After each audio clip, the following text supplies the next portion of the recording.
Olá, muito boa noite a todos. Está na hora das notícias do nosso estado. Band Minas começa agora.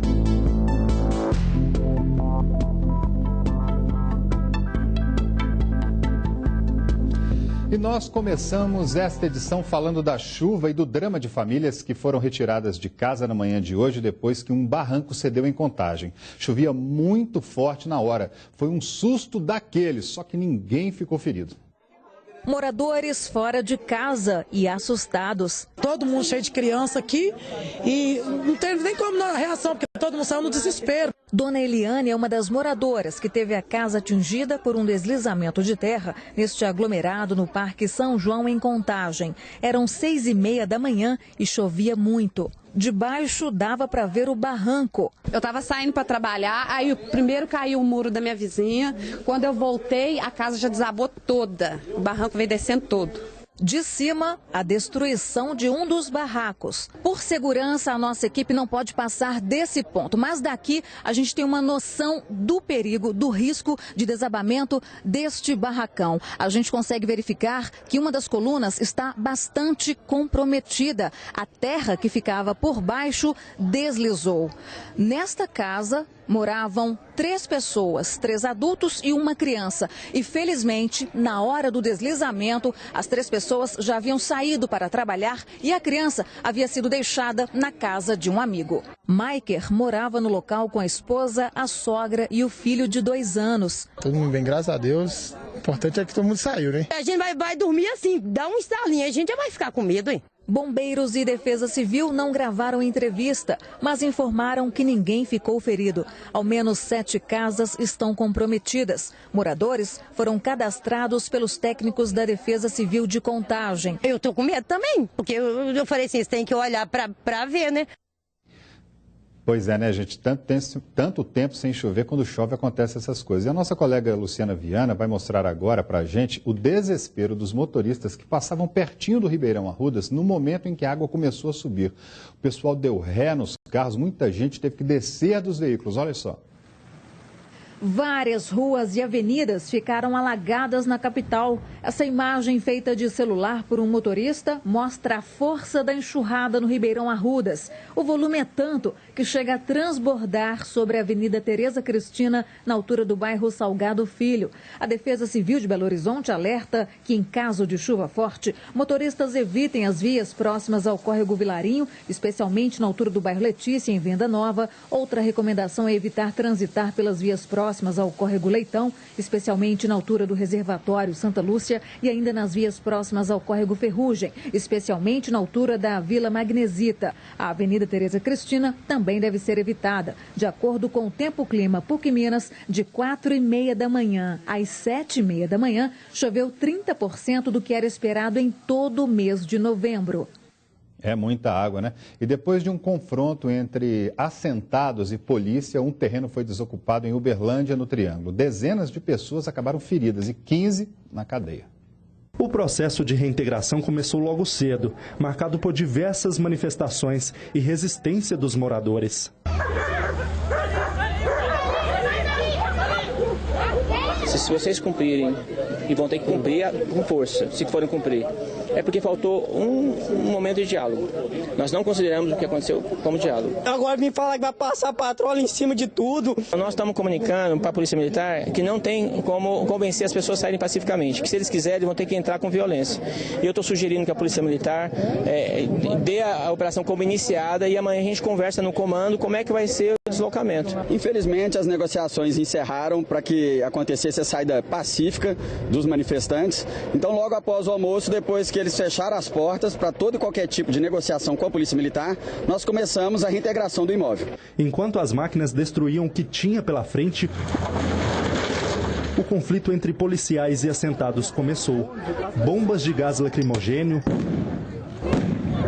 munições de borracha e spray de pimenta foram usados para conter os manifestantes. Esse é o momento mais crítico em que a polícia vai avançando do jeito que pode. Esse é o ponto de maior resistência dos manifestantes e o Corpo de Bombeiros vai prestando apoio, retirando a barricada criada pelos manifestantes. Os assentados usaram pedras e garrafas para resistir.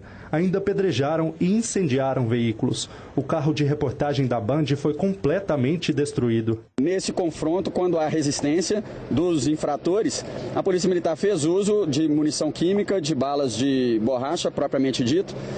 Nós tivemos um policial ferido, atingido por uma garrafa, que foi arremessada contra a tropa.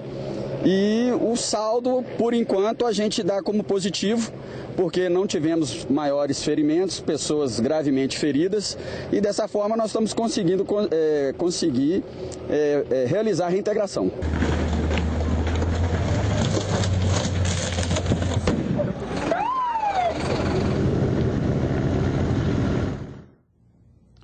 E a Polícia Federal também investiga o crime ambiental na região de Mariana. Hoje, nossa equipe esteve em Paracatu de Baixo e uma surpresa, muitos moradores se recusam a deixar o local. Quase 2 semanas depois do desastre, as cenas ainda são muito impactantes. Nós estamos no distrito de Paracatu de Baixo. E o que a gente vê por aqui? Uma vila que simplesmente deixou de existir. O que ficou para trás aqui? As paredes, os objetos dos moradores ali, uma geladeira. Diante de tanta destruição, pouca gente ficou aqui em Paracatu de Baixo. Alguns moradores ainda estavam aqui nas partes mais altas. Mas depois que a mineradora Samarco admitiu que há o rompimento de 2 barragens, todo mundo decidiu ir embora. Os bisavós, avós, pais do Senhor Divino nasceram aqui em Paracatu. E apesar de todo esse lamaçal pelo distrito, ele decidiu que vai ficar. Sim. Mesmo sabendo que é arriscado. Mesmo sabendo que é arriscado. Eu não vou largar minhas coisas aqui, porque se eu sair daqui, eles me saqueiam aqui. Quando eu chegar, como é que fica? Às vezes Deus ajuda, não acontece nada, eu fico. Como é que eu fico? O que segura o senhor aqui? Minhas coisas, meu patrimônio.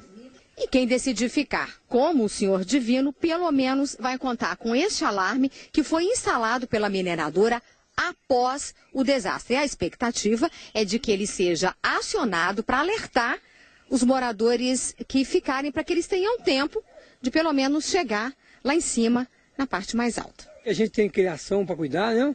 A gente tem cachorro, tem galinha, tem porco, tem animais aí, por isso que a gente está segurando esse momento até onde que dá.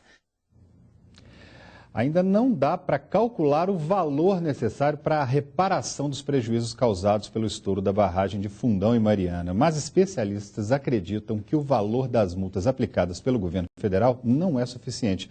Nós recebemos aqui agora com a gente no nosso estúdio o presidente da Comissão de Meio Ambiente da Ordem dos Advogados de Minas Gerais, Mário Werneck. Muito boa noite. Mário, obrigado por ter aceitado o nosso convite aqui para estar com a gente. O valor é incalculável, né, Mário? É imensurável o valor.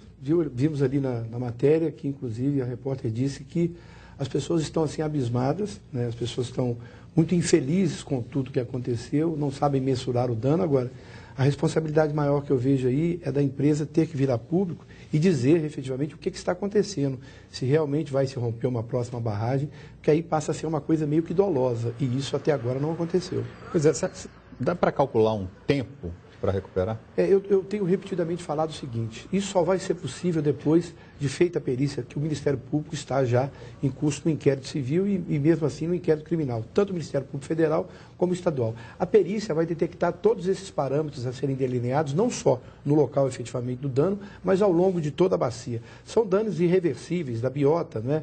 A flora, a fauna, as matas ciliares, as matas de galeria e principalmente os tributários que também foram assolados. A ictiofauna literalmente arrasada. Nós estamos no período de Piracema, que vai do dia 2 de novembro até dia 28, milhares e milhares de espécies foram literalmente dizimadas, e isso, após os óbitos, eu acho que esse é o pior desastre em termos que a gente pode ter de tudo isso que aconteceu, que é a eliminação dessas espécies. Uma tristeza. Muito obrigado pela sua presença com a gente aqui. Espero que volte outras vezes também.